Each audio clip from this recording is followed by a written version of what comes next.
Hello, so in this short video course I'm going to be presenting a weapon for black in the Spanish: e4, e5, knight f3, knight c6, bishop b5, a6, bishop a4, d6. And this is referred to as the delayed, sometimes modern Steinitz variation. Now, the original Steinitz variation began with 3d6. This one is including a6, bishop a4, before pushing d6. And one aspect of that is that if white just plays some random moves such as d3, black will be able to show the positional threat, which was b5, bishop b3, and then knight a5. So black will pick up the bishop pair, and then there'll be no danger of standing worse, basically, for the rest of the game. d6, white can play c4 to prevent this b5 idea, or white can play c3, creating some space for the bishop on c2. White can also play d4, a fairly combative move that doesn't actually prevent b5, but may lead to the bishop, let's say, having to retreat under slightly different circumstances, almost into a Noah's Ark trap.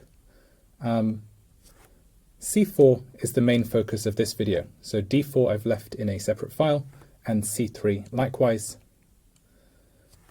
In case of c4 here, black can play bishop g4, so it may actually be worth white's while to do something else first, while black potentially plays bishop d7, and then to play c4 later, and we'll cover that better possibility for white separately as well.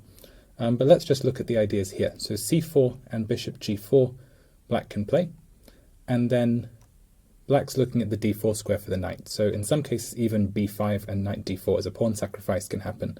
But in general, if white's fairly careful, something like that is not going to be a strong possibility for black. Let's say white plays the move knight c3, black will go knight f6, and one option is to try and push d4, so that takes away the d4 outpost from black. But after, let's say, ed4, bishop c6, bc6, queen d4, black can play knight d7, nothing to worry about. And with these doubled c pawns, maybe the front one can go forward to c5. You can also have lines like d3.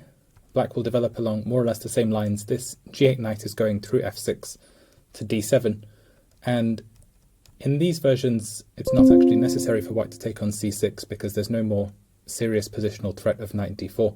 So white should probably not take on c6 because the structural consideration is not actually that important compared to the bishop pair anymore, and black is still obtaining reasonable play even if white doesn't do that. So for example, by pushing f5 relatively quickly, black will get the half-open f-file and some space.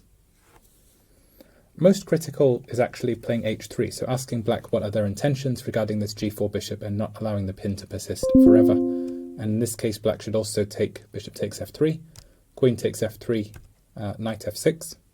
The same idea, the knight's going back to d7. For example, short castling, knight d7. And to avoid the knight d4 type things here, white does need to exchange on c6, so there's no time for both d3 and bishop e3, unlike that previous line that we saw. So white is going to exchange, and here I just follow again for a couple of moves. White played knight c3, black played g6, although a5 is also interesting to gain space and maybe the c5 square on the queen side. Black played very soon c5 and also a5, and even though this makes the f8 bishop relatively nasty looking, actually it doesn't matter because the knight on d7 is an incredibly good minor piece, and this bishop doesn't really lack space either, so it supports the e5 pawn, which supports d4, and so it's part of black's general strategy. And when this knight appears on c6 nicely in the middle of this y-shaped pawn structure, next can be knight d4 with strong counterplay for black.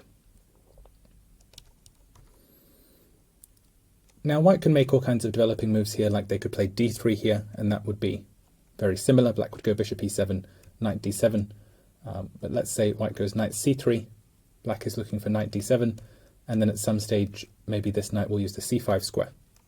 Now it would also be possible here to play bishop e7 or g6, but let's say black plays knight c5, maybe with some ideas of knight d3 check, so the specifics of white having played queen d1 invite black to consider that possibility. And after e takes d4, queen takes d4, knight e6, we have pretty much a equal position. In an old game, Czeszkowski against Westerinen, coming up on 50 years old at time of recording, black played bishop e7, which is slightly more passive perhaps compared to g6 and bishop g7, which I think is maybe a stronger approach. So in this video we've just dealt with a relatively minor possibility of white's, which is to play 5c4, against the modern Steinitz. Now I'm just going to talk a tiny bit about c3, which is coming up, and also short castling, which is going to be discussed in considerable detail. So short castling is a line which doesn't actually commit white to any particular sort of pawn move. It can still have c3 next, or c4 next, or d4 next. So it's like all three of the possibilities from move 5 delayed for a further move, just making a useful move in the interim. And if black plays bishop d7, then you can imagine that here c4 is coming in a slightly better version than before. So this is going to be the subject of one of the next videos. And white also does have the other two options of c3 or d4 here as well. Now this version of d4 is slightly better than 5d4 in that there's no real danger of a Noah's Ark trap. White can always exchange on d7 before the possibility of the bishop getting caught on b3. And c3 is also a bit more threatening because black, having made this move bishop d7, doesn't just mean they can't go to g4 in one move, but also means that they can't play f5, e takes, and bishop takes in one move either. So the bishop is somewhat delayed in making both of those plans work. So short castling will be the focus of the main portion of this short video course. But all in its time, that's all for now.